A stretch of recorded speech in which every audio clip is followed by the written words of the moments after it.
You know what it is. Welcome to the best coast.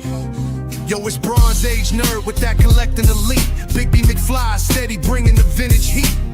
Pull up a seat, we diving in the stacks. Silver to the bronze, got the knowledge on tap. From Kirby's Kings to the mutants, wow. We breaking it down in that laid-back style. So grab your snacks, let the panels unfold. This is comic book chilling with the stories we told. Comic book vibes, we flipping them pages. Legends and lore from all the ages. Golden to the modern, we talk that news. With Big B McFly and the nerd cut loose. Yo, you tune into that Bronze Age flow. Where comics live and legends grow. Big B McFly in the cut, let's fly. Best coast, baby, comics are what saved me. Big, yeah.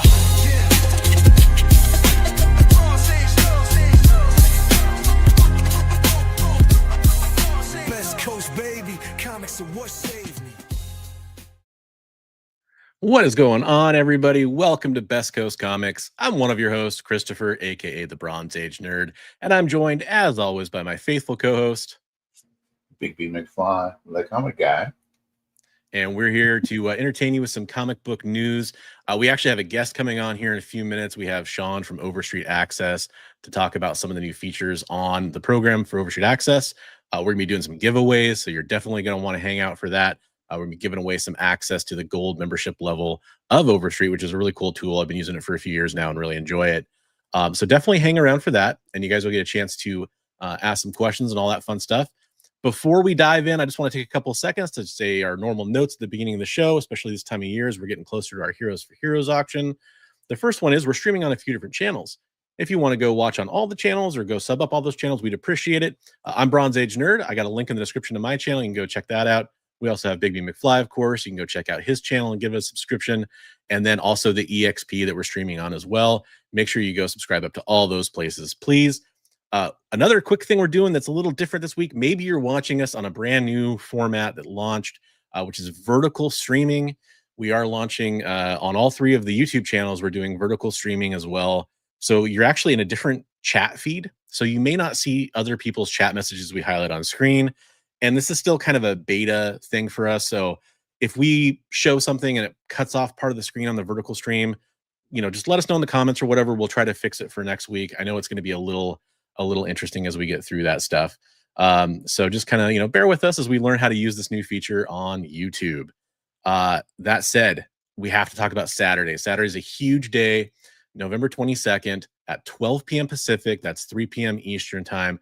We're launching. That's going to be just on the Bronze Age Nerd YouTube channel to keep all the bidding in one place. For Mission 22 to help our veterans, we're raising money through the Heroes for Heroes stream that we do every year. It's the last event of 2025. It's a big deal. We definitely want you in there. I've got lots of great art and comics that have been donated by veterans in the community, by just regular viewers that are watching the show right now, and also from comic book creators. And before I move on to the regular part of the show, I really want to sell it to you that you definitely want to be there for that show. We had a donation come in today, arrived at my house today. Got a package. I knew I was going to be expecting a package from this artist. I did not know what it was. I didn't know what would be in there. But I got something from one of my favorite comic book artists. That's how I'll tease it. Let's see. Am I going to... Yeah, there's the right button for that. I'll show you what I got here. I got something from none other than Brett Booth. So we got a nice Spawn. That's a trading card prelim he did, a sketch for a test for a trading card. So it's on an 11x17. There's on the right... There's some, it's really faint. Sorry. There's just some pencils. It's gonna be a hard time to see it, but it's kind of like some background work. It looks like he did. And then in the top corner there, you got some Brett Booth goodness. So huge shout out to Brett Booth for sending that in. Thanks to Dan Kelly for contacting Brett for us. That was really awesome. And hey, if you want to win that, we have original art from David Mack, watercolor paintings from David Mack, as well as some signed prints. Signed items from like Brian Michael Bendis, Philip Kennedy Johnson, original art from Aaron Lopresti, just lots of great stuff. You definitely want to tune in and help our veterans. That's November 22nd at 12 p.m. Pacific. Before I bring in our guest, I just want to make sure we say hello to everybody in the chat. We got GT Key Comic and Hydra Asylum. Thank you very much for being here. And also in the bronze medal position, I think this might be a first for Comic Tropes. Comic Tropes. What's up, Chris? Thanks for being here. How is he faithful? You know what? He's faithful enough that he hung out with me on Saturday and listened to all my problems as we talked after seeing Predator Badlands, which was awesome. So we'll talk about that more probably at the end of the show. For the next bit of the show here, we're going to be bringing in an honored guest. I've had him on the show before. Really enjoy talking to Sean every time I get a chance to. We're going to bring in Sean from Overstreet Access. Hey, Sean. Hey, guys. How's it going? It's going awesome, man. How are you doing?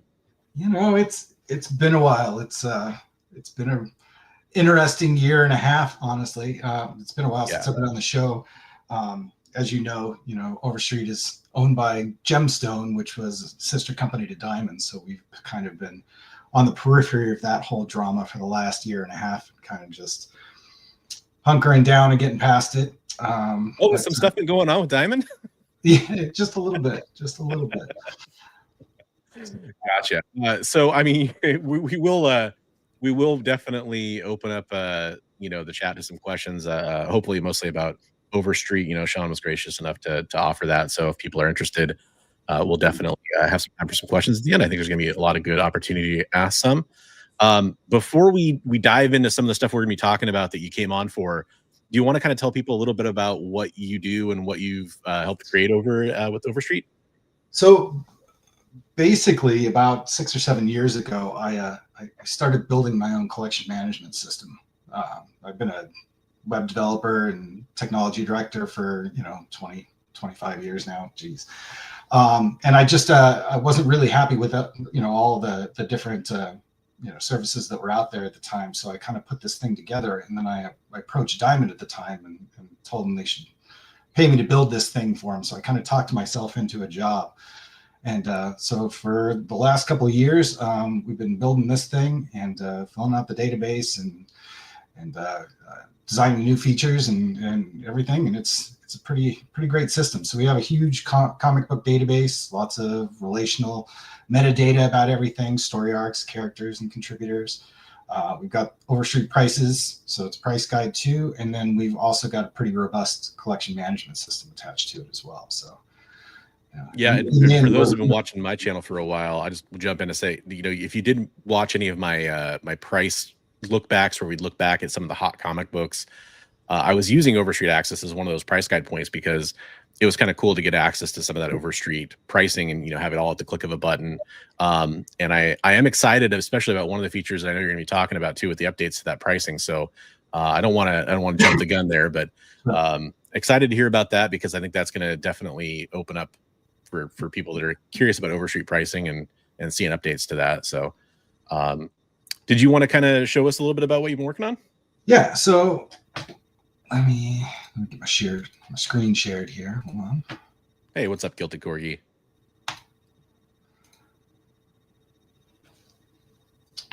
Can you guys see the screen now? Let me add it to the stage here. And again, for those on vertical, it might be a little small to see. We'll get that figured out in a future stream here, but I think everybody on the regular stream can see that pretty well. It looks like it's pretty big. Oh, yeah. So as I said, we've got a huge database of comic information. We've got the price guide. We've got the collection management. One of the big misconceptions that we have been fighting is that there's still kind of the perception out there that Overstreet's still an annual price guide. And that's true for the printed guide. And basically, the way that that's going to evolve over time is that the printed guide will end up being a snapshot of what is in Overstreet Access at the time of publishing there. So the print guide will still end up being kind of a collector's item as well as, a paper reference too. But our focus is definitely on, building out the pricing infrastructure for Overstreet Access and moving on with that. So one of the things that I started developing back in August was a way to kind of combat that misperception that we're only, an annual price guide. So we built in tools that allow all of our subscribers to see all of the recent value changes that we've done. So we added a new page up here in the title section that basically details every single issue that's had a price change over the last 90 days. Oh, right on. Yeah. Wow. So even, we just launched this last week. I launched part of it, about 3-4 months ago so that we could start getting the data. So, when we launched last week, we still have all of these issues. So this is 3,500 covers, and then with variants, we're up to 6245 for issues that have had a valuation review. So, Okay. not all of them have a price change, but like, the Tales to Astonish 74, it has not gone up in price, but the last valuation date was actually, looks like today.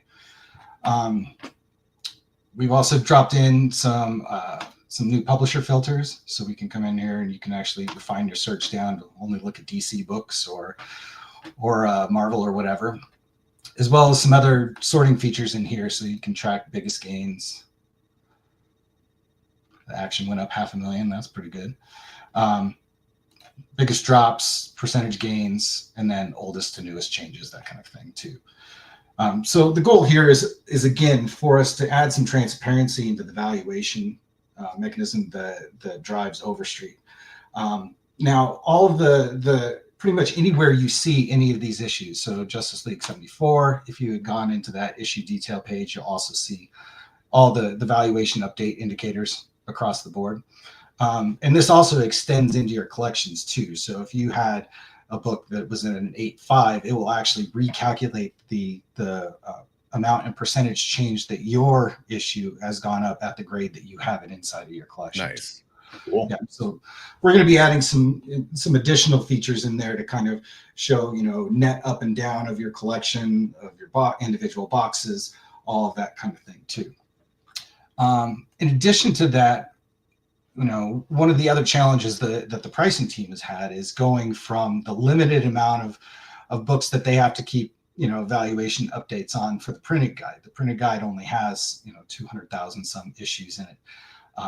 Only. If they went and even added a small bit of variance into that, it would go from 1,000 pages to God knows how many. So they're dealing with a vastly larger amount of books to keep track of. So one of the things that we thought we would do is prioritize what our subscribers are interested in and what you guys are collecting. So Nice. we added in a new feature that will allow you to go into any book. Let's find one that hasn't had one yet, and request a valuation review.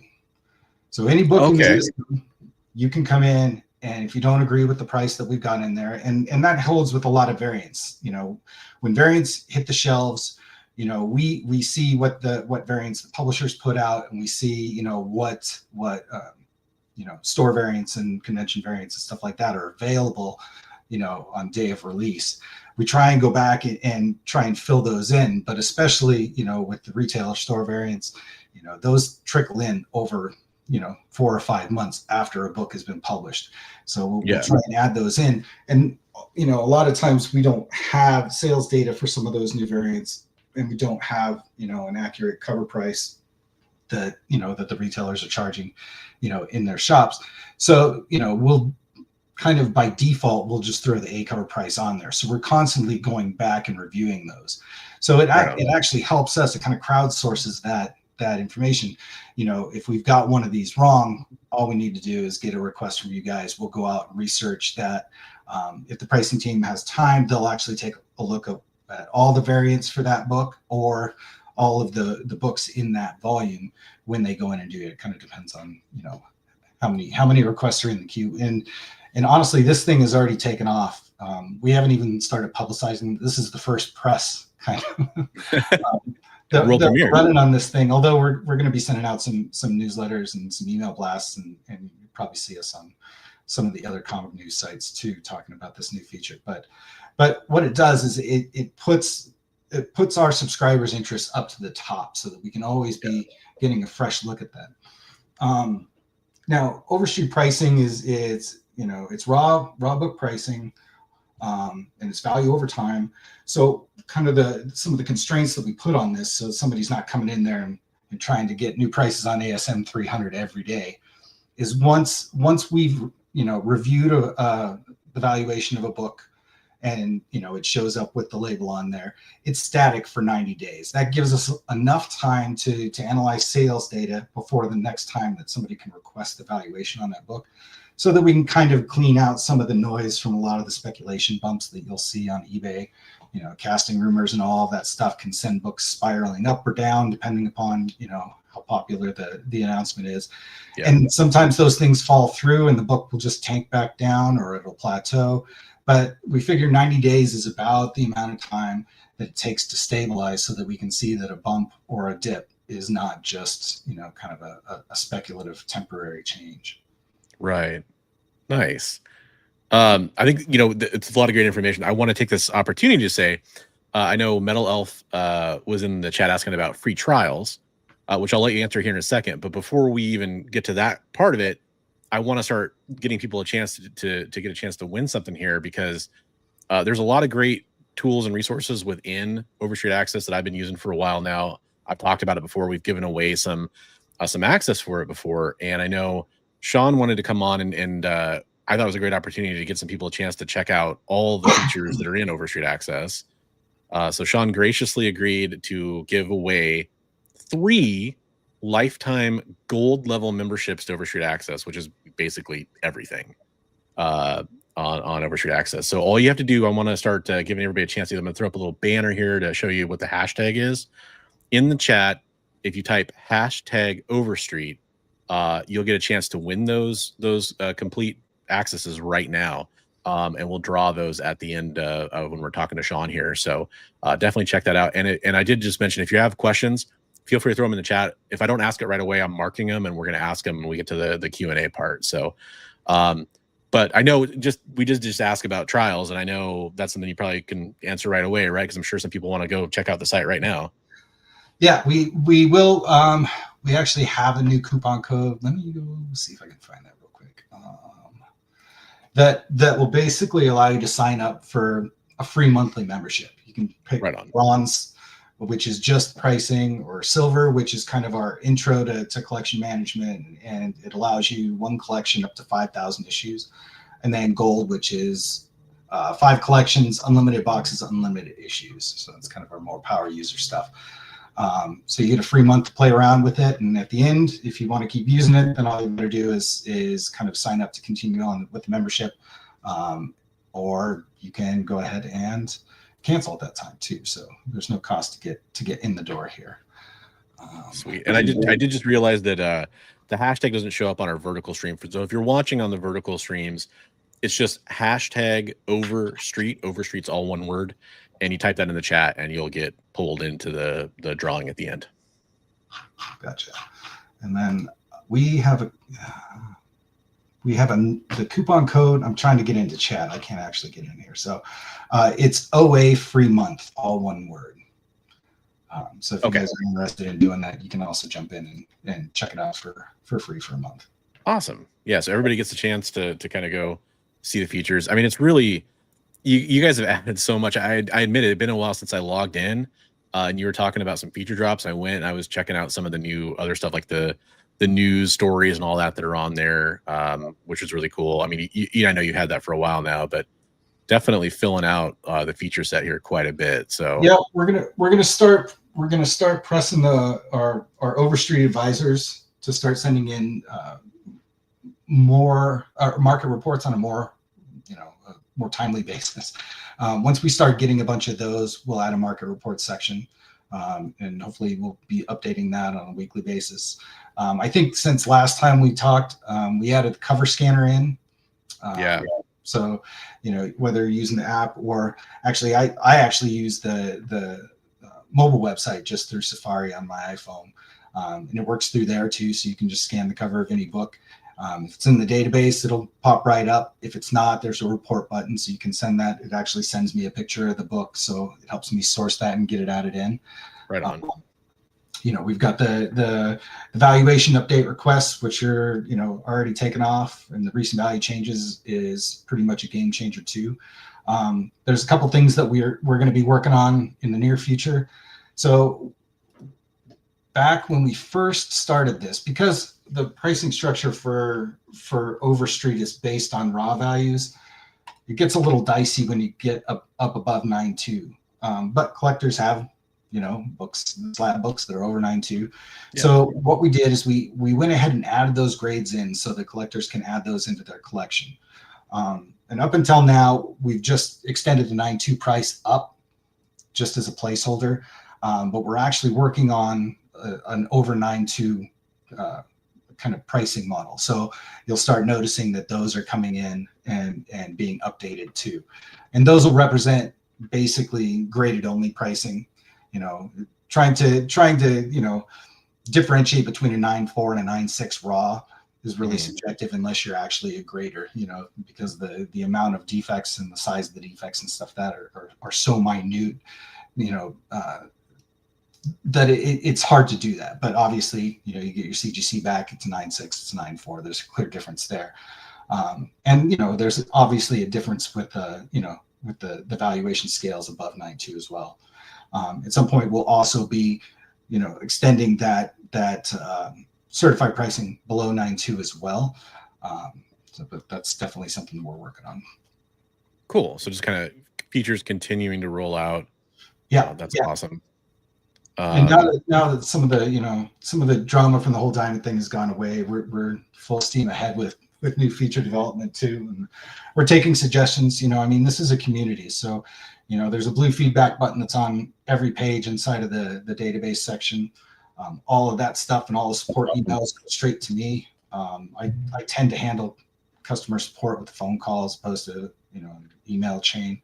And we're always taking suggestions from users. I've had users, give me good ideas, and they go into the next production release. So, we try and listen to our community as much as we can as far as how this thing is built and where we're going with it. It's a very awesome, yeah. I know Kilted Corgi is probably asking this question a little bit as a joke, because Mark Spears is very popular in the variant game right now. But some people that may not be familiar with how Overstreet Access works, there are some really robust collection management tools. I mean, do you want to speak to that maybe a little bit, or am I interrupting your kind of flow there? If you had some other stuff. No. I've kind of detailed the recent value stuff, so we can dive into pretty much anything. As far as like the way that you manage collections, our kind of base level approach for this is kind of the whole collection box, publisher, then issue hierarchy. So, we can dive into a collection. It's also if you set it up right, it's like an inventory management system too. So like with my collection, my box 1 labeled on my shelf is my box 1 inside of Overstreet Access. So if I'm looking for, a specific Punisher issue or Batman issue, I can just go search for that issue and it'll actually tell me what box it's in. So if I drop it, that's awesome. Yeah. If I've gone to this issue detail page and go to in collections, it actually tells me, where all my copies are in this. So that's a pretty handy thing. Nice. There's also the ability, and this is also something that we've added since last I talked to you, is to view by publisher. So I can come in here, go down to Marvel. I get a breakdown of how many titles and how many issues that I have for Marvel books. When I click into this, now it'll take me into all of my different titles inside of Marvel. If I click into that, it will give me a breakdown of each of the issues that I have for that run. And again, it also tells me where in my collection it is. These all just happen to be in the same box, but if they were in different boxes, it would show you that. And you can click into those as well. And this will also, all the price change stuff will show up here as well. So there'll be a little, little notifier that this issue has gone up or down in the last 90 days, that kind of thing. Cool. Actually, so Corgi responded here, and I'm going to give a chance to mention one of my favorite things that you've brought up to me in the past, Sean. It says artists not really featured, and I'll let you talk about that in a second. But what I want to point out is on every single page on Overstreet Access, there's a little blue banner that says feedback, and I mean, like, it just stays there. So if you have any points and you're like, that's weird, on this page I can't tell what the artist is or whatever, and you're thinking it should be there, you could click on that feedback button, type out what's going on, and then it gives literally Sean that information, and he'll be looking at it going like, oh, hey, actually the artist is right here, or hey, maybe if people have talked about that, maybe we should add that feature or something like that. That's one of the cool things. And on the issue detail pages, we try and fill this in with as accurate as information as we can. Sometimes we'll get stuff wrong, so that's where that feedback button comes in. If we're missing a primary character, or we've got a contributor that's not in here, you can let us know, and we'll get that addressed as soon as we can. And the cool thing about all those is they're dynamic as well. So you can then click into those names of those characters or those contributors, and you can get even more information about, who they are and those different stuff that's in your collection and everything. Yep, we try and cross-reference that. So we've got first appearance stuff, we've got bio information. Here are all the different volumes that Black Panther shows up in. Inside of that, it'll actually show you which issues that character shows up in. And the same thing with contributors too. So you can go very cool for artists. So maybe I missed that. Did you say you can sort like if you're looking for all your Peach Momoko covers, can you do that? Yep, you should be able to do that. So if I look for Peach.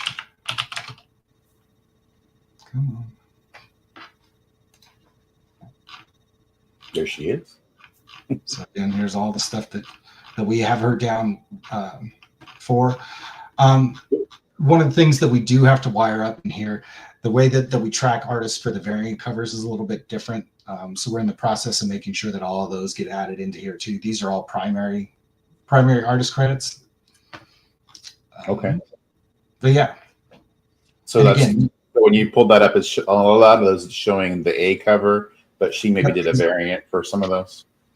Yeah, we have all of her variants in here, but as far as like connecting straight into their bio, we have to do some adjustment on that. But yeah. No, that's fine as long as it gets you directed towards the variant where it is, right? I mean, yeah, that's great. So you can see here she did a bunch of work on Avengers 8. So there's quite a bit of data in the database here. We also track story arcs. So, yeah, that's cool. So you can track. You can go by writer as well, eh? Yep. And the story arcs you can use as kind of a a checklist for making sure that you get everything that's in an event.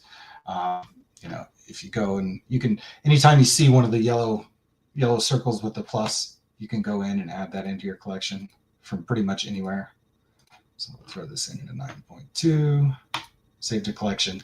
Now, anytime I see this cover, I'll see a green check mark, and that means that I've got it somewhere. Does it have a want list section as well? Yep, we can do want list as well. Cool. So you have that on the go. If you're at a show, you can pull your phone out. Yep, and the want list will show you a little heart sign, and you can get to that from your dashboard here. So we've got there's my want list here. And you can pretty much see anything on your want list. The other thing, and I know we've covered this before, but this is a pretty cool little feature, is we have what's called a gap list too. Yeah, I love that. Gap list is super handy. So basically, you can come in here, and for Amazing Spider-Man 1999, if we hit the gap list, come on, this will show me only the issues from that I don't have in any of my collections. So if you're at your comic shop and you're digging through bins, you just go to the gap list. This way you can kind of stave off the tendency to buy duplicates. Yeah. And again, the site's all mobile responsive, so you'll see a nice formatted version for mobile on there. And again, you'll see the price changes on that stuff. You can look at individual values for each of the books as you're going down your gap list. If you add something from your gap list, again, we'll just throw in a random box here. It will automatically remove itself from the gap list as well. Sweet. Yep. That's cool. Again, like Diamond was really good at letting me just kind of go and build this thing. I didn't have a lot of oversight as far as what functions were in there. I kind of proved to them that I was a legit comic nerd and a collector. So they just kind of let me run with this. And so, I built this from a collector's mindset. I didn't have a bunch of marketing people telling me, you're going to have this feature in there, you got to do this way. And so I built this for me to use. And again, most of my feature requests come from other collectors like you guys, letting me know, hey, this would be a really cool tool in here. Right. So we've got quite a list of stuff to build in the next, hopefully a year or so, but we've got a lot of cool stuff coming. I rarely talk about things this way, but I have conversations with people on shows and I have conversations with people off shows. And I'll just say this because I think it's something that everybody deserves to know, and I've mentioned it a couple times before. Every conversation I've ever had with Sean, where he talks about this, it's coming from a place of passion, and it's coming from, like he's talking about right there. Like that's literally, to me, it's the best marketing, because you're saying it's coming from the collector perspective. It's coming from the requests I get from collectors and users that are trying to build this tool and make it better. And I've seen those two visions align, right? Like every feature I see get added, it definitely makes sense. I can see where you're going with it and how it's better for people that are actually using it to collect comic books. And it's not from a, how can we make the most money on this possible kind of way? It's like, how can we make this the best thing it can be? And that's really cool. I really appreciate that. Yeah. One of the other things that again kind of got a little put on hold because of the whole Diamond mess is our relationships with retailers.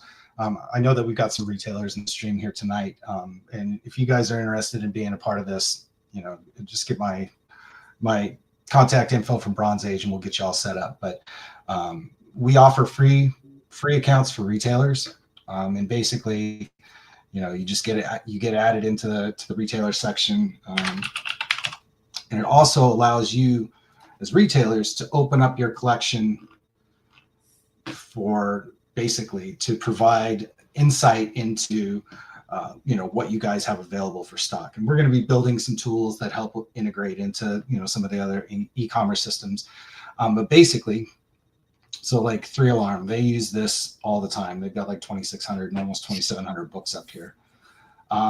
We're never going to have this be a marketplace, because we never want to have the misperception that Overstreet is making any money off sales on books, because that leads to the perception that the prices are helping us make money because we get portions of the sales. So we're never interested in doing that. So any of these things will be based around, if you see a book on here that a retailer outside of your geographic area has and you needed to fill a run, we just provide contact information so that you guys can connect together and figure out the best way to get you that book, that kind of thing.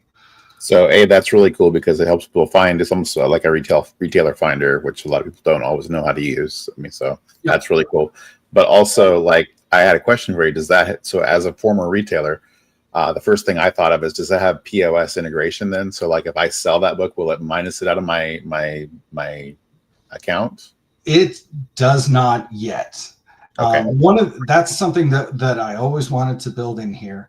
And when we were part of Diamond, we were kind of hamstrung with that, because obviously Diamond had their own POS system, and they wanted us to kind of integrate with that Comic Suite. But Comic Suite was not in a point to where it could be integrated with anything at that time, and now it doesn't actually exist anymore. But we also don't have any constraints as a company over who what kind of partnerships that we can develop. So one of our goals is to find a good POS partner that would provide a good integration point for this. Find out what the most used one is by shops around the nation, and kind of go with that. The other thing that we had wanted to do integration with was Pullbox. A lot of people use Pullbox through previews. That obviously doesn't exist anymore either. So it looks like we're probably going to start creating our own Pullbox system. Oh wow! Yeah. Wow, that'd be interesting. It's going to be a big lift, but I mean, we built the system from a code perspective to be really upgradable and really easy to integrate with other software packages and that kind of thing too. So whether it's through a partnership or whether we're going to develop it on our own, that's definitely something that we're pushing now. I had a great question come through, and I mean, this is in terms of everything that you talk about, Sean. I know this is a softball question for you, but at the same time, I think it kind of speaks to that point that a lot of people are kind of hearing about this for the first time and may not associate exactly what we're talking about here and the relationship that is involved with Overstreet. So 22 Comics, by the way, thanks for joining in, 22, and asking everybody to like and subscribe. We appreciate that. Ask, where do the values come from? You want to kind of take that one? So there's a bit of a secret sauce in there. So Overstreet has a valuation team that was and a set of formulas and kind of pricing rules that Bob Overstreet created 50 years ago, and it's been evolving ever since. We have formulas for all the in-between grades. We have basically a 6-point spread system for any book. They're a little bit different from between gold and silver, and bronze and modern have their own. But basically, we get market reports from our Overstreet advisors, and we have a couple of hundred of those throughout the industry and throughout the US, whether it's auction houses or specific retailers or just subject matter experts or even collectors too. And they'll send us basically documented sales on books. Sometimes we have to request that. Sometimes they just provide us that information, and we kind of go through all of that. With the valuation requests, basically that turns into us going back out to the advisors and saying, hey, we got a request on this book. What can you tell us? And so basically we'll kind of aggregate all of that. And we take a look at, completed and sold listings on eBay. We take a look at, some of the big giants like,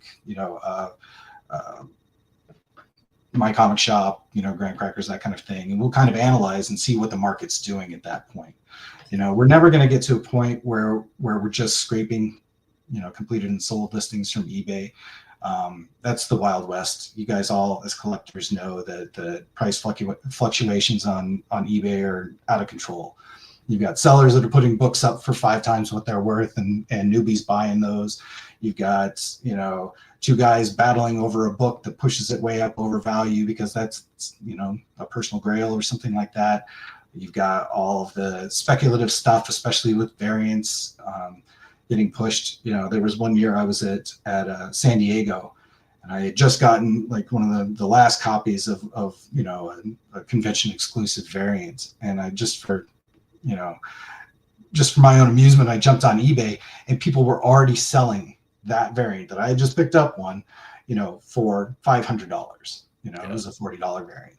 3 weeks later, it's down to $60. But a lot of people had bought it at those rates. So, there's a danger in just kind of going and scraping that data. And I know some of the other price guides out there do that, but we have a little bit more hands-on approach for that. You said you put more of like a 90-day moratorium on those early books or those spiky books? For any of that, and basically anytime, even if it's an old Bronze Age book in here, and we do a valuation request for, and it goes up on the site today, that value will hold for 90 days. At that point, once the 90 days is up, users can request another valuation on that, and we'll go back and revisit, we'll do the whole same thing. But this allows us to kind of alleviate the danger of falling into that pitfall of following a trend, following a short-term market fluctuation that while it's a realistic price change in the market from a day-to-day supply and demand standpoint, it doesn't necessarily necessitate or indicate a value over time change. And we're more interested in the value over time as opposed to, kind of like the quick day-to-day, market fluctuations. I kind of look at it the same way as like with the stock market. We're more interested in the long-term trends as opposed to, the speculator market, which I see more as like trading penny stocks. You can make a lot of money turning over those variants, but man, that can really crash down on you too. That's true.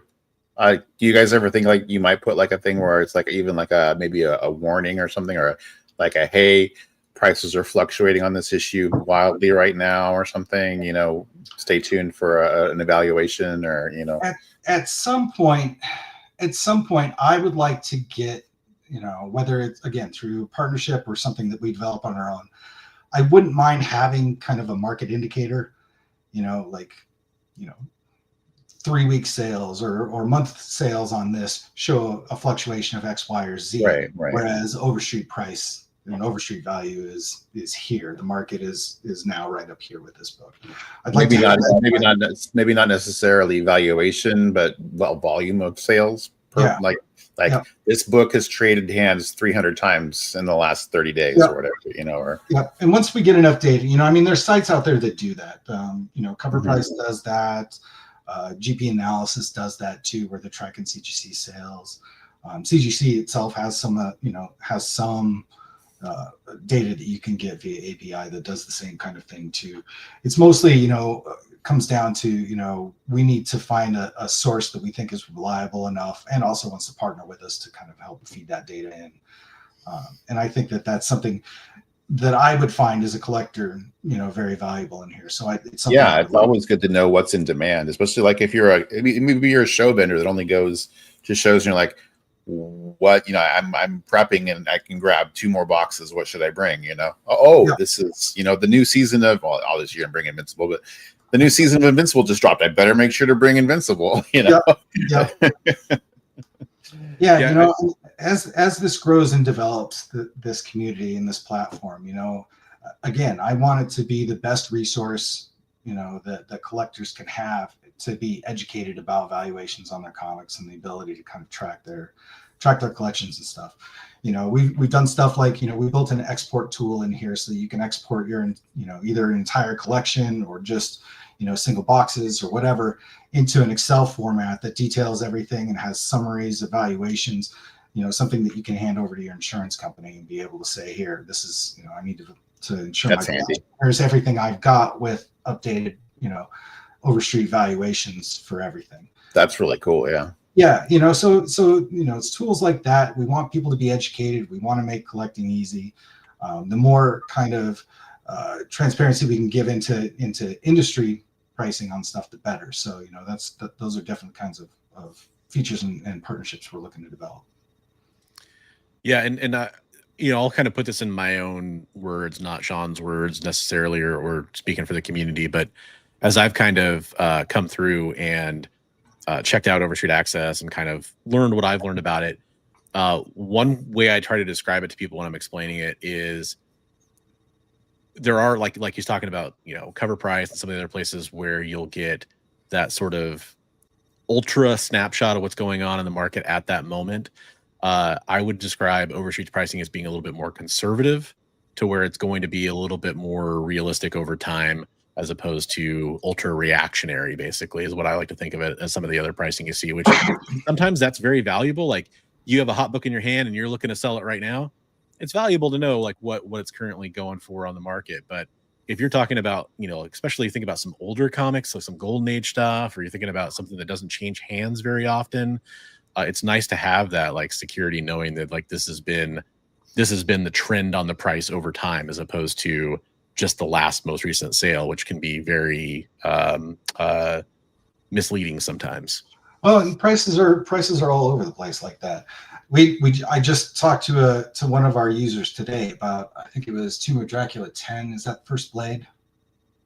Whichever one. It's, gosh, is it 10? What issue is it? I think it's 2. Yeah, you just, I think you may have it right there. Dracula Right? 10. I think it's Tomb of Dracula 10. I don't know. I mean, yes, yep. Some guy just got a copy of it. Yeah, so you know, he had requested a price review, and you can see, you know, you guys can still see my screen. Oh, sorry. I in doing that, I think I accidentally removed it. No, this is a good case study about Overstreet pricing and stuff. So, you know, we have this book down. He's still down there, Sean, or Bronze, if you want to grab him. Trying to. There we go. No, that's weird. Why did that do that to me? I'm gonna try to remove it and add it back. Maybe that'll. There we go. There we go.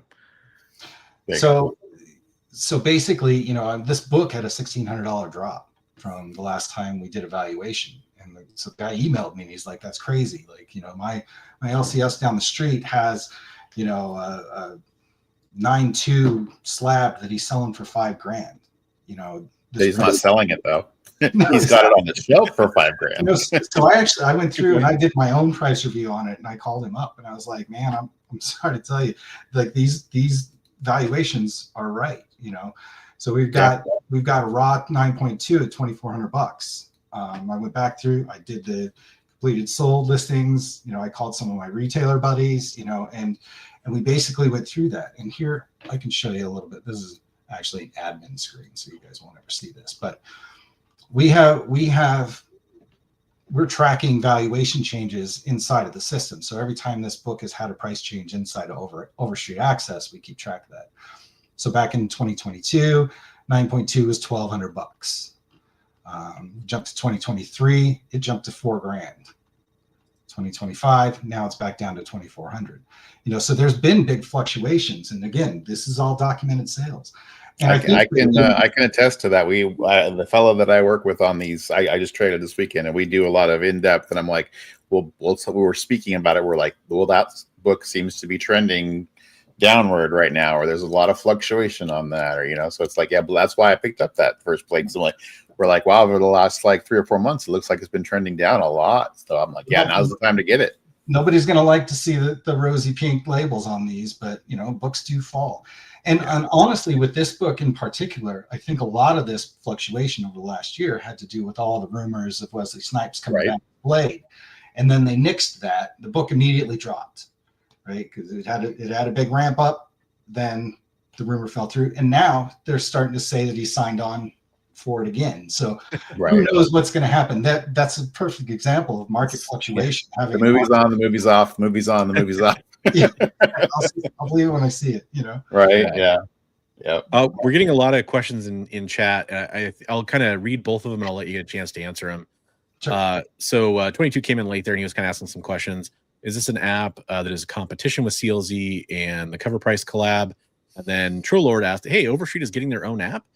So kind of, again, some of these people, let's try to kind of go back to square one a little bit and kind of explain, kind of where you're at with your site and potential app and everything. So the first question, are we competing with CLZ and Cover Price? Yes and no. Yes is the easiest answer. We both offer, a great big comic database. We've got collection management, and then with CLZ's partnership with Cover Price, which I think was a great move for those guys. And I have a lot of respect for CLZ. I still have a CLZ account that I use for reference and stuff. Part of my collection is still in there that I haven't had time to migrate over because I'm dealing with everybody else's collections. And listen, it's a different tool for people to deal with things, in a slightly different manner. I think that CLZ is, their interface is pretty robust. They've got a lot of features. I find it a little bit more actuarial. I feel like I'm working in Excel with it.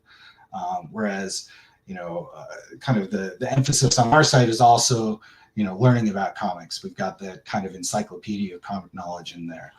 So it's not all just statistics and, in rows and columns and stuff like that. So, ours is a little bit more robust in that respect. I think that you'll start to see more deviation between us and other, sites like CLZ as we kind of, increase our available features and functions. We've got a definite direction that puts us kind of in our own little space, once we get there. But again, like those guys have a great product. The guys at Cover Price are great too. Their pricing structure and the way they do stuff is very different than ours. Yeah. And I think that they play a little bit more to that moment to moment market fluctuation side of things than kind of the value over time. But again, there's different tools for different people, so.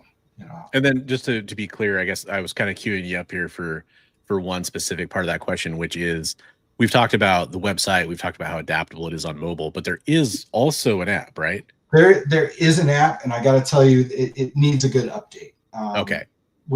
I always encourage our users, and I'm pretty transparent about strengths and weaknesses of Overstreet Access. I got to tell you, I don't like our app right now. It's being redeveloped. That was something that was supposed to be out over a year ago, but again, we've had some other things to deal with in the last year. There's been some stuff going on. Yeah, but the mobile website is fully responsive. It has all the updated features and functionality of the website itself. I tend to use that more often.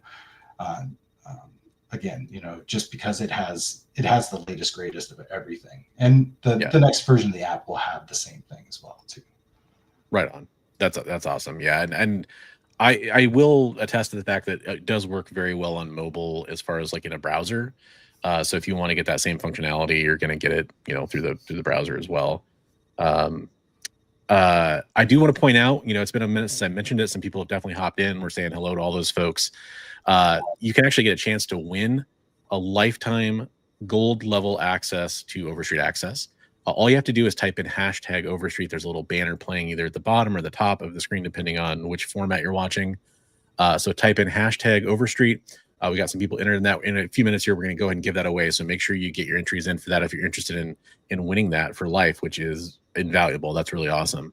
And I appreciate Sean coming on and doing that. That's really cool. And then got some love there for the story arcs from Mr. Science Snake, whose name shows up strangely in StreamYard right now for some reason. Speaking of software things. All of your search things are really cool. That's I think that's really amazing. Well, and just as a side note, because with the limited time that we've got with the podcast structure, if anybody's got questions, feel free to email me directly. It's support@overstreetaccess.com. All those emails go to me. If you've got other random questions, if you want a demo, I'll jump on a Zoom call with anybody and give a demo anytime. I love this thing. This is my baby, and I like showing it off too. So I will definitely respond to any questions or anything like that you guys have. And also, I know for a fact we got some content creators in the chat too. Content creators, if you're curious about maybe exploring this more in your content, reach out to me and I'll get you in touch with Sean, because I know he loves to talk to content creators too, and kind of give you a chance to check it out and kind of maybe talk about it on your channels too. Total segue. I thought I was going to have it here today. It was supposed to arrive in the mail today, but it didn't. So I was going to debut it on the show. I helped produce my first comic now. Oh wow! Yeah? I'm actually going to have a creator shout out here on the site too. Yeah, nice. That'd be cool. With JC Vaughn. It's called Dead Inspector. Ooh, okay. So, nice. Yeah, that's awesome, man. So when's the like official launch then? So we did it through crowdfunding. Okay. JC's in conversations with a couple of different publishers to see if we can get it direct market, which would be nice. Right on, man. Congratulations. Yeah, that's really cool. I've got a couple questions for you. So I know Bronze and I I'm more of a retro collector, so jumping into a lot of the modern stuff, like all the variants and stuff I've just started kind of getting into that. And we both saw, we were getting ready for a show and pricing stuff was insane. Even going to some of the other sites, I would put in, they had the scan feature or whatever. I couldn't find a book. They'd be like, no record of this book. So do you guys have the missing covers? You use it the blue button, like you said, or the blue button? With the cover scanner, if it tries to match it best it can, and it actually is very, very good. It'll scan inside of slabs as long as there's no glare. I've actually scanned books upside down, and it finds them. Cool. If it doesn't recognize it, it's probably in the database, but it's probably needing a price. If it's a variant, it probably needs to be added to the system. The variant game has been a huge challenge in the last. Yeah, I would imagine. Yeah, in the last 2 years, we've entered in over 220,000 variants, and we still have a lot to add. Yeah, there's just so many out there. Dynamite puts out 25 variants for every book they put out, pretty much. Yeah. Then we got Mark Spears now. Mark Spears is doing 90 variants per book, and now he's doing blind bags, so that makes it even harder. So, with the stuff that he's doing, and it's energizing the industry. I get it, and I like collecting variant covers, and I get a little OCD with my collecting habits, so it gets pretty expensive. But the thing that he's doing with the blind bag thing now, that DC is now apparently doing, I don't know if they've started it yet, where all variants are going to be part in a blind bag format. So you might get a ratio variant, you might not. It gets exciting for collectors, but man, is it a challenge for collection management sites like us? Yeah, database management. It's just it's I mean, do you know on average how many issues you guys add to the database? Okay, well, I'll show you this. So every week we've got this new comic section, and this actually is historical too. So you can go back and see August 13th, what came out that Wednesday. So that week we had 80 A covers, and we had 371 with variants. Uh, Yeah. That's great. Yeah. So like last week, what was it, 12? We had 443 total issues added. Only 108 of those were A covers. Wow. So there's about 2 to 3 times as many books or variant covers coming out with stuff. And Yeah, it's crazy. So in your search engine, I know a lot of people collect like the books that came out on their birthday or the year of the the year of their birthday. You guys have that kind of thing too, where you can search all the books that came out that year. Not for the year, but if I want to come back and look at what came out Month right after I was your birth or whatever. I'll be only got one in here. But some dates it'll go back that far, some dates it won't. It all, we have a lot of release dates, but not a lot of store dates for some of the old books in there. Gotcha. Yeah. Yeah, I was just curious. And then I know we've talked about some of the pricing. So 9.2 is your baseline for the graded books. Because that's kind of top grade for raw. Okay. I mean, again, you can buy a 9.4 raw or a 9.6 raw, but unless that's been actually, you gotta be pretty picky. Yeah. you gotta be pretty picky. Although I don't know. CGC is doing its own stuff. Actually, I was going to email you about this. Did you see what they did with Heritage? No, I don't. Heritage think I have. has an auction. I am totally deviating out of here, and I'm going to try not to be snarky. Do it. About this. Heritage is selling a 9.0 Superman 1. Certified by CGC. Now, I don't know. Okay, I'm going to go ahead and do this one now. Ready? Heritage. Okay, so we go to Heritage here. Let's do.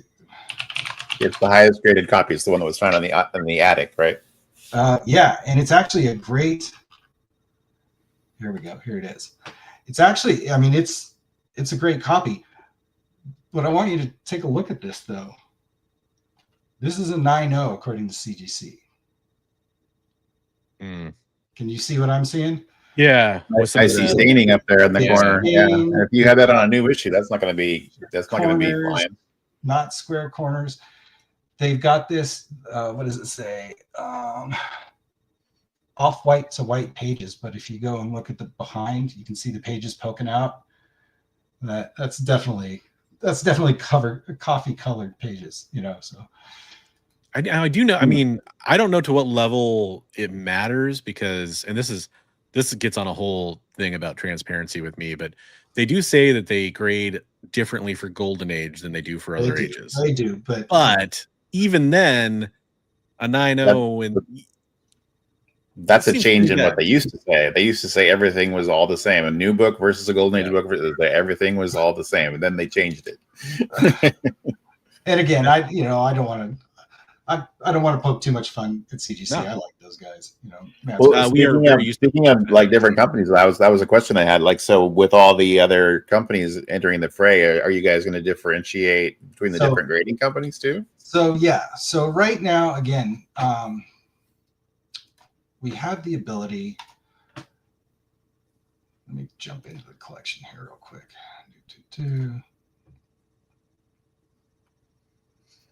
Yeah, hell of a 9.0. Very subjective. That's a good. Yep, I agree with that. Yeah, I looked at that and I was like, is that really a 9.0? Maybe a little conflict of interest. I mean, they get a percentage on that, right? Too. So.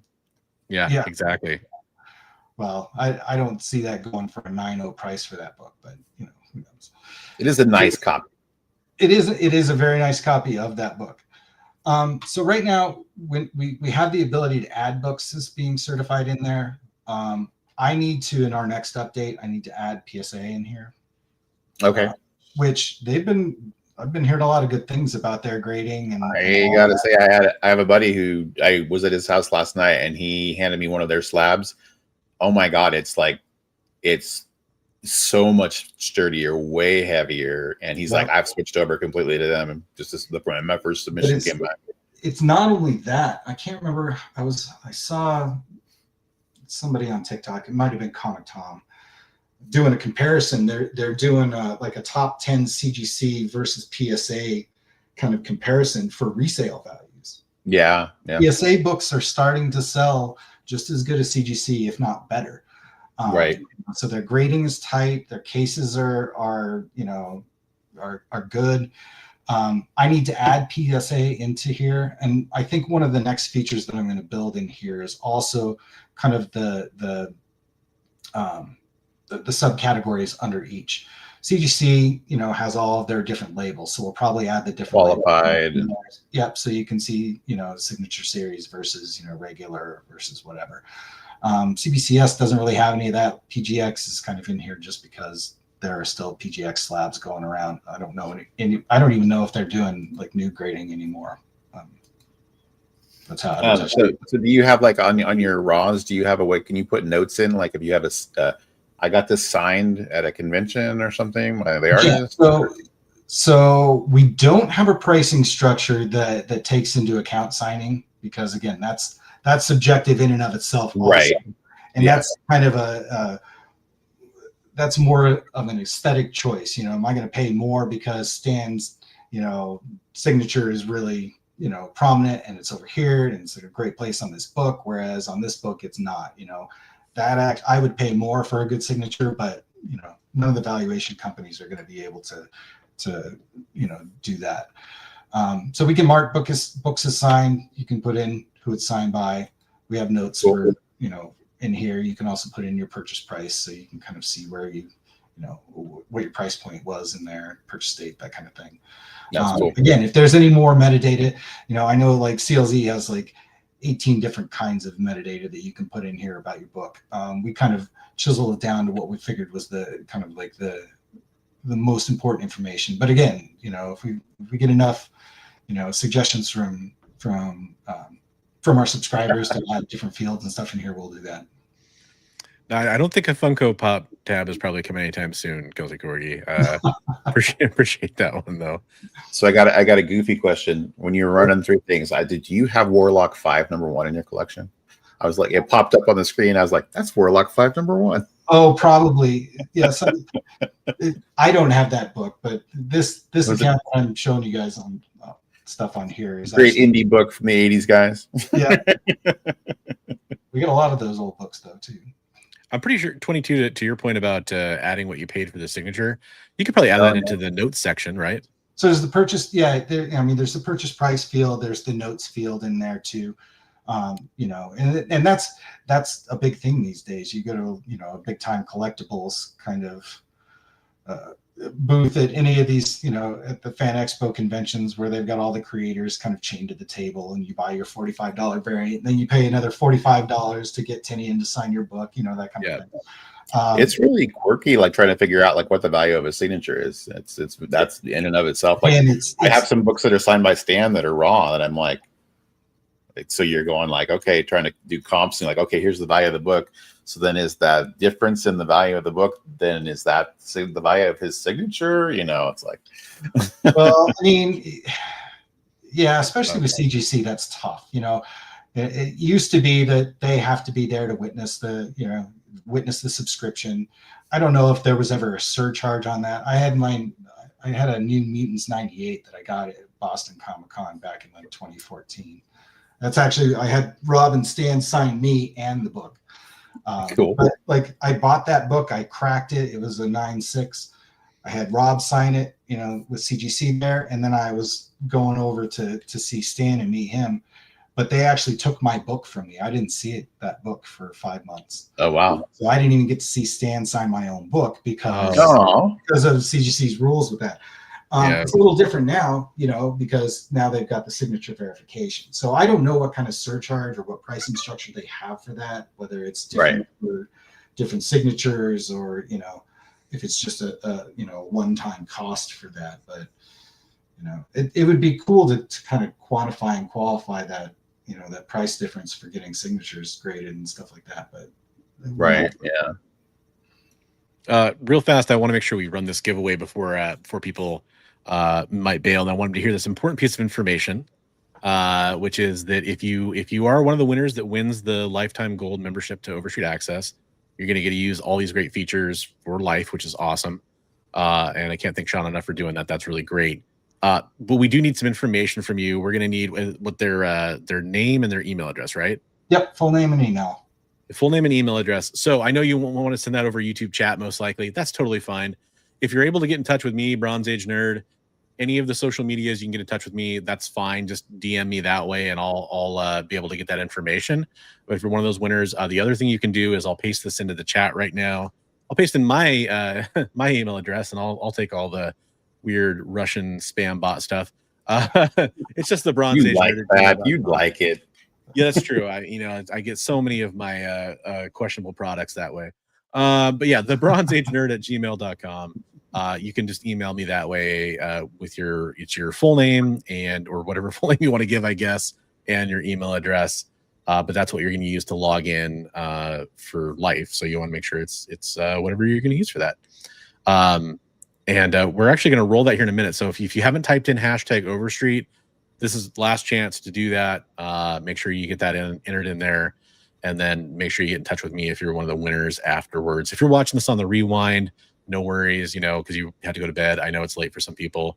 We'll give you a little grace period there, and then hit me back up, and we will figure out who the winners are and get your information and get your logins. I think we should run that now before we're kind of at the end of that hour time when a lot of people probably usually will leave our show. I know we had a lot of people enter already. Jay, are you ready on the back end to share that and run it? You're so awesome, Jay. Oh my gosh, I saw into the infinity and then went beyond. All right, so we got, was that 15 entries or 19? I can't really read that from here. 10? 10. Oh wow. Okay, 10. So hey, that's really good odds. If you jump in. Yeah, you got basically, there's some lag on the stream, so I'll give you about 10 seconds or so to get that typed in real quick if you haven't entered already. Man, some people are gonna win some awesome stuff here. That's great. All right, well, we are gonna do 3 entries too, so I think you're probably good to run the first one now. And here we go. We're gonna have our first winner, and it is going to be Comic Tropes. Hey, there you go. There you go. I'll be able to get in touch with him real easy. I think he may have already went to bed or something like that. He had his stream earlier tonight, but Comic Tropes not a bad guy to preview the software and talk about it on stream. Like 250,000 subscribers. So there you go. Yeah, there you go. Congrats, Comic Tropes. All right, and we're gonna give away 2 more of those. To have. Yeah. All right, so let's see. Hashtag rigged is gonna start coming in here pretty soon. And our second winner is going to be Geek Out with Roscoe. What's up, Roscoe? Hey. I know you're kind of Roscoe. Congrats, brother. Congrats for your brother. I know you're somebody who's going to love checking that software out as well. And then we'll do our last winner, everybody. So this is the for all the marbles. Roscoe's going to be using that sort for Metal. Hey, Metal Elf was looking for a free Metal trial. You don't have to worry about it now, Metal Elf. You get to check it out and let us know what you think about the software. That's awesome. Yeah, that's really cool. Roscoe's going to be sorting for Scotty Young. Yeah, there you go. Thanks for everybody for entering that giveaway, and thanks Sean for being willing to do that. That's really cool. I know. Yeah, I've had a lot of good feedback from people that were previous winners from times we've done stuff like this, and they enjoyed checking it out and using the site and everything. So that's awesome. That is really cool. Yeah, and like I said, if anybody's looking for a demo or has separate questions, email me at support@overstreetaccess.com. For those of you that didn't win anything today, we do have that coupon code. I think it's OA free month is all one word. That'll get you basically a free month of access in there. Give me any question is on the table too. So like I said, I'll do demos too. Yeah, the level of transparency and customer support is what you can call it, but it goes beyond that. In my experience, is going to be really great with Sean and Overstreet Access. So that's really cool. You got three content creators, actually one. So that's awesome. You'll get some good feedback there, I'm sure. And that's cool. But shout out to all our content creators that watch too. A lot of you in here actually are content creators, so that's really cool. We had a lot of time with you, Sean. I by no means want to cut it short, but we did have a couple news stories we're going to talk about. Is there any other things that you didn't get to that we wanted to make sure we hit before we? Oh man, I could talk for another hour or two on the site too. So I think that's good. I think I hit all my points that I was looking to hit today. You know, again, nice. Got any other questions? But yeah, by all means, like let's hear what else you got. Absolutely. And then I know we'll be in touch too as more features roll out. You know, maybe we can have you back on to, you know, quickly show off whatever else comes up, or in depth if they're bigger features, that kind of stuff. And yeah, thanks for coming on, man. It was really cool getting a chance to check in with what you guys have been doing. It's so much progress. I say you guys. And actually, I know it's pretty much all you. It's pretty much all me. But yeah, thanks for having me on. It's always a pleasure. And yeah, I'll be back as soon as we have some new stuff to talk about. Awesome, man. Sounds good. Thanks for coming on again, and thanks for giving away those memberships. Yep. And I'll reach out to you with the information from those winners. Awesome. Thanks a lot, everybody. Have a good night, Sean. See you. All right. Yeah, that was awesome. Thanks, Sean. I know we're a little over on time. I'm going to try to be as respectful as possible to the fact that we have our producer hanging out in the back, who's used to us ending a little bit, you know, around this time. But I do want to make sure we at least talk about the main stories I put in the title, because I don't want to be clickbait for anybody. So we're going to kind of quickly go through those. It's mostly just a couple announcements.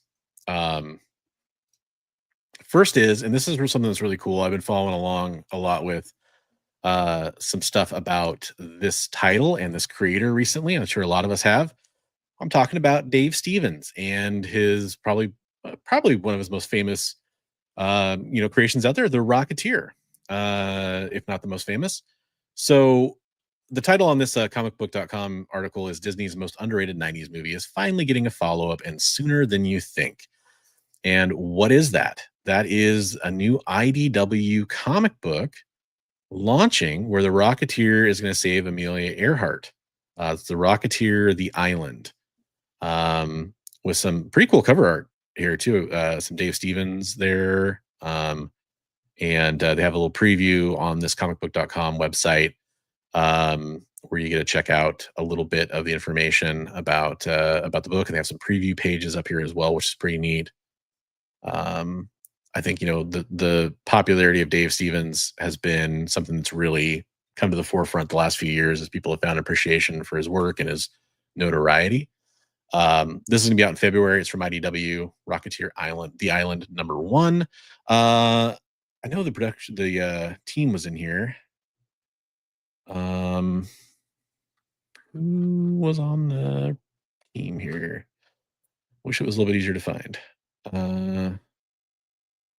So it's going to be writers John Layman and artist is Jacob Edgar, colorist KJ Diaz.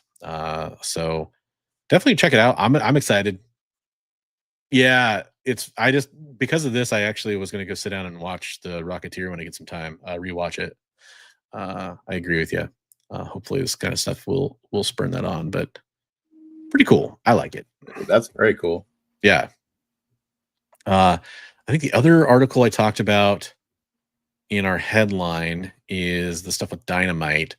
It's really not a huge deal, so I won't belabor the point, and I'm sure more information will come out with this. But basically, Dynamite is going to be also distributed through Universal, which, you know, is kind of an interesting point. But yeah, according to this ICV2 article, Dynamite was previously distributed by Universal only in Canada, but they partnered with Dynamite CEO Nick Barucci, and they were going to go ahead and kick off in January. They're going to start shipping titles through Universal domestically as well, which is really cool. So, and then yeah, we talked about that recently, that Universal got the rights to Free Comic Book Day. And yeah, should be interesting to see how that shakes out. There's not a whole lot. I think that can only be a good thing. I mean, you don't want to put all your eggs in one basket, right? Yeah, I mean, this distribution, you know, it's hilarious. Our guest was, for those that don't know, so, and I think some people probably don't know this, we just had Sean on, who's from Overstreet Access. Overstreet Access is part of Overstreet. Overstreet was part of the same team under the Jeppy family of companies that was Diamond, basically. So when he's talking about some of the weird stuff that's been going on, that was what he was talking about.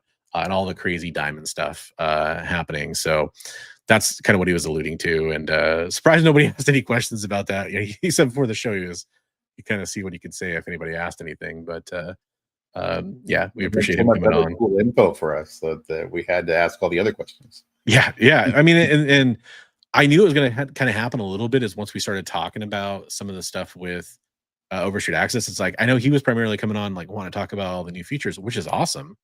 But I also knew, like, there's gonna be a lot of people that are just curious about everything about Overstreet Access because it's such a cool tool. Yeah, it looks really good. Yeah, it's interesting, and like it's changed and grown so much since I first checked it out too. So definitely a tool that he will listen to that, like he will really listen to that feedback that he's asking for from people. So very cool. Next up, though, I'm not even going to play the bumper because I don't want to take too long. But I do want to talk about stuck in Dave's head. I know, but it is about close to a minute long or something like that. So I want to, or 30 seconds. Really, it still seems. Yeah, we wasted more time than the bumper would have been talking about it. Now, yeah. But there's a couple of things I want to say after this too. But I do want to show off our amazing, wonderful, fantabulous community artwork that we received this week. Don't worry, I'll make each picture bigger here. Let's see. So we would have showed off. Yeah, we showed off that stuff last week. So, excuse me as I break out my first yawn for everybody. I know they love that. We answer the call. That's right. Jay's just got it in there already. He's still. He knows the song. It's already stuck in his head. What's up, Awesome Sauce Radio? Hey, everybody. You just missed an interview with Sean from Overstreet Access. We were talking about some of the new features at Overstreet Access. Their digital collection management and price guide is rolling out. But now we're showing off community artwork. We're going to start with this amazing community artwork. I know you can tell us more about this, Big B, because it's your art. Yeah, I stopped by my buddy Trav, Comics Limited's house last night. He's helping me ship some stuff out, and he just happened to be going live on Whatnot, and so I just grabbed a stack of backer boards and started sketching and giving away sketches on Whatnot while he was. So that's Joker. Was this personalized to somebody who bought it named Felix or something? Or? Felix was the guy who won it. Yeah, we did. Yeah, it was a buyer giveaway for each one. So that Felix won the Joker, and then Johnny won the Batman. Be good, Johnny. Be good, Johnny. This reminds me a lot of some of the great Batmans you've done before, and I'm not trying to belittle that by any stretch of the imagination, but that Joker is dope, dude. I know. I something took over when I was doing the Joker. Maybe I should be worried. Maybe you got that dark side. I don't know. That's really cool, man. No, where I had him pulling on the smile. I was like, okay, that's kind of creepy. I liked it a lot. I mean, that's totally be a cover, 100%. And then Steve. This is Steve. Yeah. Wow. Hey, Steve, if you're watching on the rewind, I don't think you're in the chat, brother, but if you're watching on the rewind, I know you share a lot of your art with us.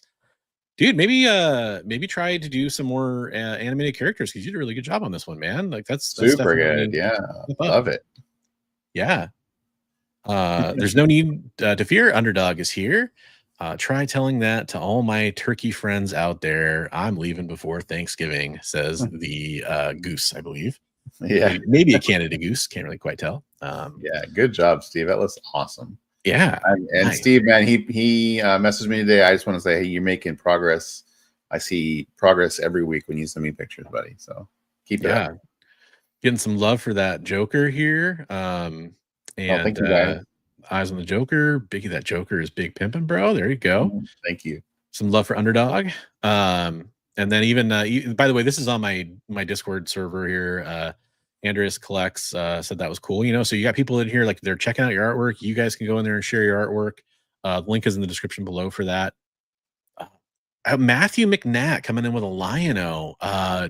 Matthew, I don't know Matthew. Can you tell us a little bit about how you got this? Matthew, he did a piece last week for us. He did that Trap Jaw piece. Oh, okay, yeah. And so maybe we can scroll up and show his contact. But he's an Instagram guy, and so he just sent that to me. He's like I said, he's the guy following his dreams of becoming an artist while doing his day job. That's right. He's right there. That guy. MPM original. There he That is. was the one he's talking about, and then there's the contact card for Instagram if you want to go give him a follow.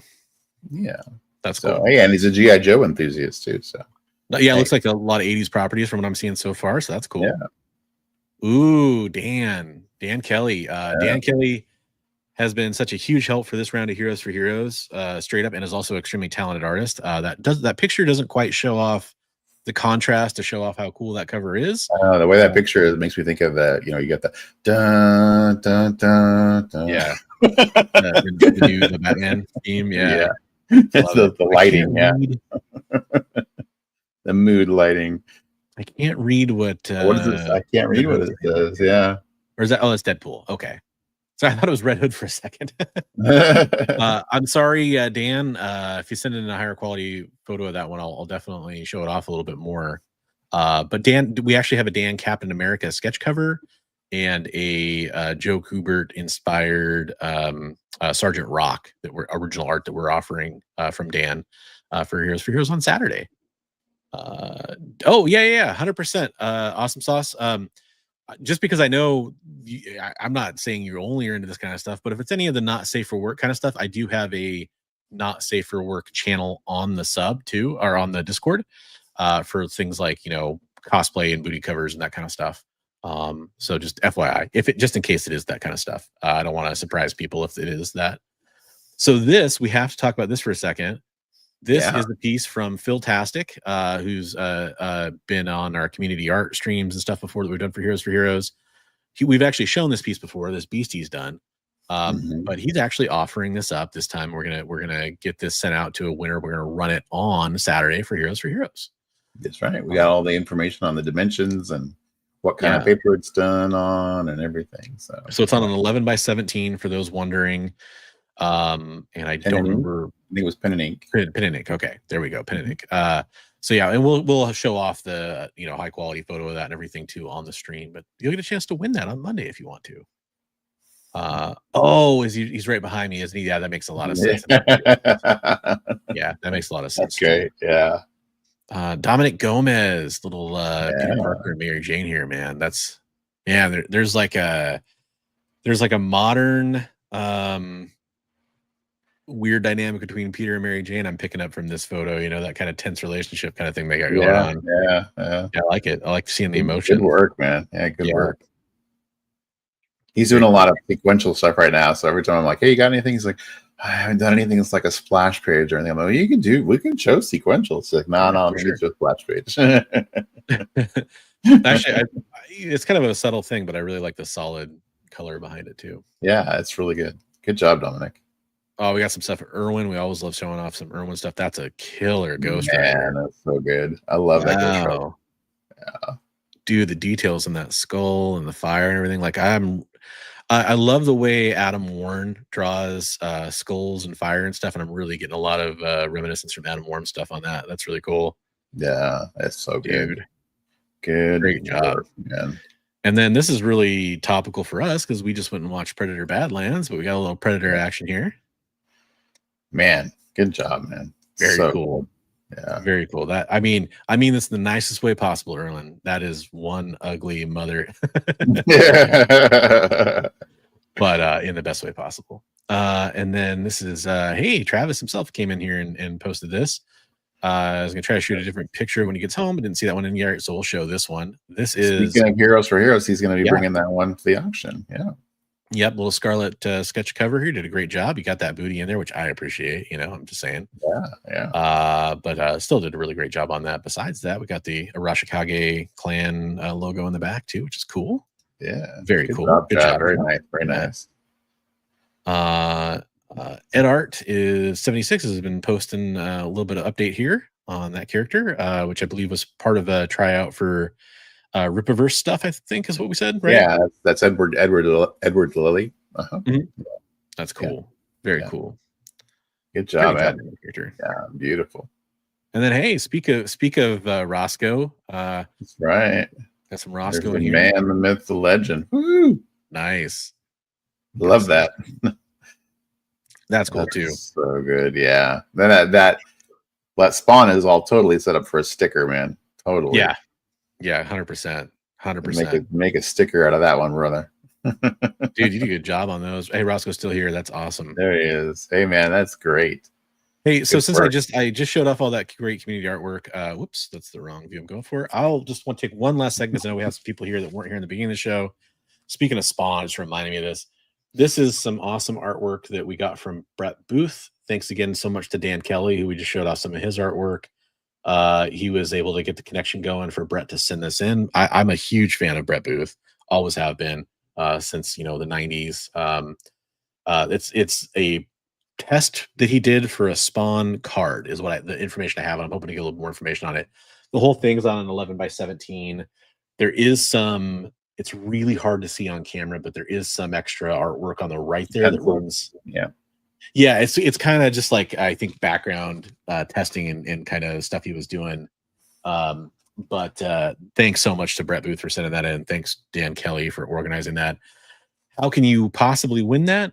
All you got to do is join Big B, who's now over here, Big B, and myself on Saturday. Trav, Comics Limited, will be there for part of that as well, at least on Saturday. I think he might be there for the whole thing. Okay, we'll see. Cool. I didn't want to speak for him, but on Saturday, November 22nd, from 12 p.m. Pacific, which is 3 p.m. Eastern. We're gonna be auctioning that one off too. Yeah, that's right. That's right. You got the hand. Let me make you the big screen here. Pikachu and Mario is going to be up there getting auctioned off. So John Basimo homage there for that. And then, oh, hey, shout out to Poteet's Pop Culture. He donated a bunch of stuff. I don't know how much of. I know we're trying to get through all the previous donations, but he donated a ton of new stuff. Some signed books. Yeah, we'll definitely have to go through some of that stuff. I don't know what all is there, but you do, and we'll touch base on that. A bunch of really cool promo posters from back in the day. Like a Spawn 8 promo poster that was up that you would have seen like in a comic shop window. Oh, right on. And then we have, like, speaking of that kind of stuff, we have Patton Oswalt signed a poster along with a bunch of creators that was donated by Dark Horse. So we'll have that to auction off. Anything that we have held over from previous events that we didn't get a chance to run is getting run. Almost all the new stuff is getting run. We might hold a couple things just for time reasons or whatever, or to build up our stock for the next auction, which will be like in May or June. But if you're watching this still, we'd appreciate you checking that event out on Saturday. That show is scheduled. It's up right now. You can go bookmark it. It's on the Bronze Age Nerd YouTube channel. Yeah, awesome artwork. Thanks again, Roscoe, and everybody else that's sending that artwork. If you want to send that artwork in, my link is in the description for my Discord server. In the description, all you got to do is click on that. You'll join up. And then you can go to the community art submission channel and you can post your artwork. You can check out all the artwork everybody's ever posted. You can, comment and tell everybody their art's awesome. You can hit them up and ask if you want to get a commission done, all that kind of stuff. We'd love to see that kind of interaction in there. For sure. Real fast, Adam wants to know, how was Predator Badlands? Still need to see that, as well as the new Running Man, which I'm scared to go see. I've heard good and bad things from that, but yeah. Spoiler-free review. I will say I thought Predator Badlands was absolutely badass. It's exactly what I wanted it to be. Yeah, I loved it. Yeah. It was and again, I'll stay spoiler free. I'm not even going to go into generic details, but I will say it was surprising in a couple ways, in good ways. Yeah.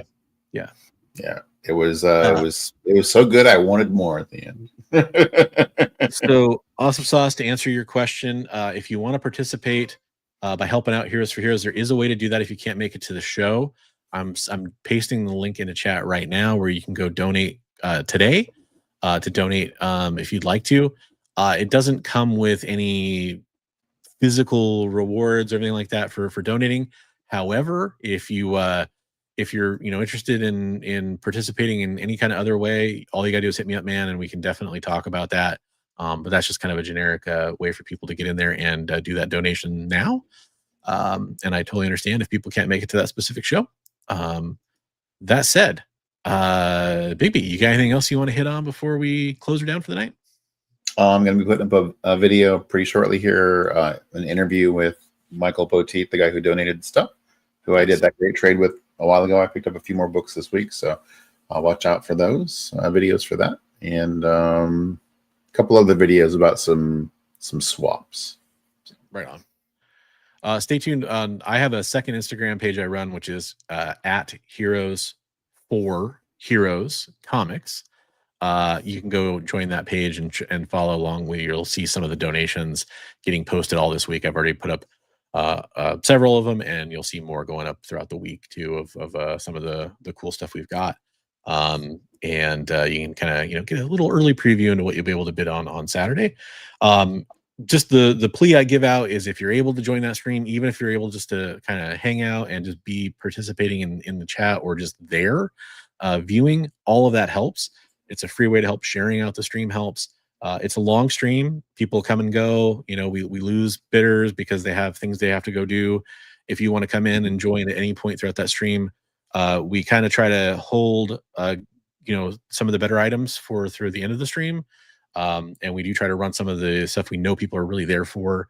About a half an hour to an hour and a half, 2 hours into the show, we'll be trying to run some of those things we know everybody's there for, because that's usually when we get the most participation. But we'll still have great stuff all the way through the end of the show. Yeah, definitely. And if you're there, you can always be like, you see something coming up, we'll talk about stuff that's coming up, and you can maybe message it out to a friend or whatever, that, hey, they're going to be selling this thing that you really are interested in, so. Like, I know you're a big, Spawn fan. Hey, original art from Brett Booth going up right now, that kind of stuff. Right. And we'd love to see that. That's very helpful. Throughout the week, if you can share out that stream any way possible, we'd appreciate it.